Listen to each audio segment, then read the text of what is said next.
Hi అండి, ఎలా ఉన్నారు అందరూ? Welcome to KJ blogs.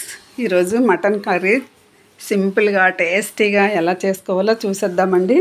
నేను చేసే మసాలాతో కనుక చేస్తే కనుక చాలా చాలా టేస్ట్గా ఉంటుంది.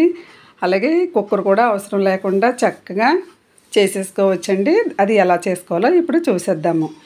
ఒక చిన్న కళాయి పెట్టాను, దాంట్లో 1 టీ స్పూన్ ఆయిల్ వేసాను. దీంట్లో మసాలా తయారు చేసుకోవటానికి మిరియాలు, లవంగాలు, యాలకులు, ఒక మరాఠీ మొగ్గ, చెక్క, ఒక 4-5 ఎండుమిర్చి, అలాగే ధనియాలు, అల్లం, అలాగే వెల్లుల్లి, కరివేపాకు స్కిప్ అయ్యింది. ఇవన్నీ మనం దోరగా వేయించుకోవాలి.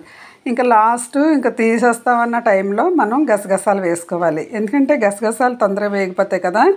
ఇప్పుడు గసగసాలు మాడిపోతే కర్రీ బాగుండదు టేస్ట్. ఇవి తీసి పక్కన పెట్టేసుకుందాం. ఇప్పుడు కళాయి పెట్టుకొని ఆయిల్ వేసుకుందాం. ఒక 3 స్పూన్లంతా ఆయిల్ వేసానండి. ఎన్వీకి మరి ఆయిల్ ఎక్కువే ఉండాలి కదా, చికెన్కి మటన్కేను. ఇలా ఆయిల్ వేడెక్కిన తర్వాత ఆనియన్స్, అలాగే పచ్చిమిర్చి, కరివేపాకు వేసాను.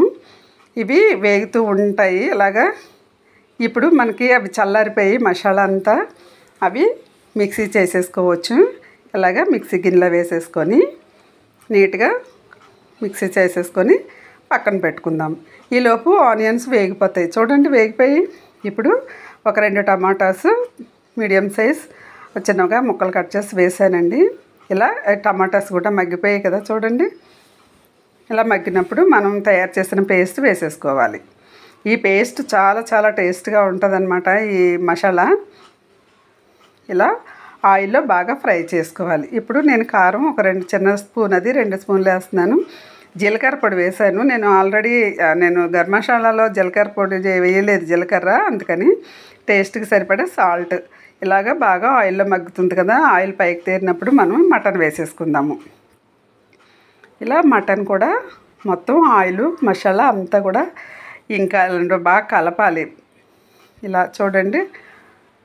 ఇలా శుభ్రంగా కలిపేసుకొని మూత పెట్టుకొని ఒక 3-4 నిమిషాల తర్వాత చూద్దాము. ఇదిగో అండి, చక్కగా మగ్గింది కదా. ఇలా మగ్గించేసుకోవాలి, చాలా టేస్ట్గా ఉంటుంది. ఇప్పుడు కొంచెం వాటర్ వేసుకొని సరిపడా వాటర్ వేసుకుందాము. ఇంకా కొంచెం ఆ ముక్కలన్నీ తేలేటంత వరకు మనం వాటర్ వేసుకోవాలన్నమాట. మరి ఒక 5-6-7 నిమిషాల వరకు మనం ఉడికించుకోవాలి. మటన్ కదా. శుభ్రంగా కలిపేసుకొని మూత పెట్టుకొని కొంచెం వాటర్ వేస్తున్నాను, అంటే ముక్కలు ములగాలి కదా. ఇలా అన్నమాట. ముక్కలు బాగా ఇలా ములిగితే సరిపోతాయి. మనకు ఉడికేటప్పటికి కరెక్ట్గా మన గ్రేవీ సరిపడగా వస్తుంది అనమాట. ఇప్పుడు మూత పెట్టేసుకొని ఒక 5-6 మినిట్స్ కుక్ చేసుకోవాలి. చూడండి 5-6 నిమిషాల తర్వాత చూస్తే దగ్గరికి అయింది కదా. ఇది ఇంకా చల్లారిన తర్వాత ఇంకా కొంచెం గట్టిగా అవుతుంది అనమాట, దగ్గరికి అవుతుంది. ఇప్పుడు కొత్తిమీర కట్ చేసేసుకొని వేసేసుకోవాలి. ఇలా వేసేసుకొని కలిపేసుకొని సర్వింగ్ బౌల్లో సర్వ్ చేసేసుకోవచ్చు. చాలా టేస్ట్గా ఉంటుంది. మీరు కూడా ట్రై చేయండి ఇలాగా. ఇప్పుడు చిన్న కళాయి పెట్టుకొని దాంట్లో సర్వ్ చేసేసుకుందాం. చూసారా దగ్గరగా ఎలాగైపోయిందో. ఇలా చల్లారిన తర్వాత ఇలా దగ్గరగా అవుతుంది అనమాట. టేస్ట్ అంటే మాత్రం అదిరిపోద్ది ఈ మటను. ఇప్పుడు చిన్న కళాయి పెట్టుకొని అందులోకి ట్రాన్స్ఫర్ చేసేసుకుంటున్నాను.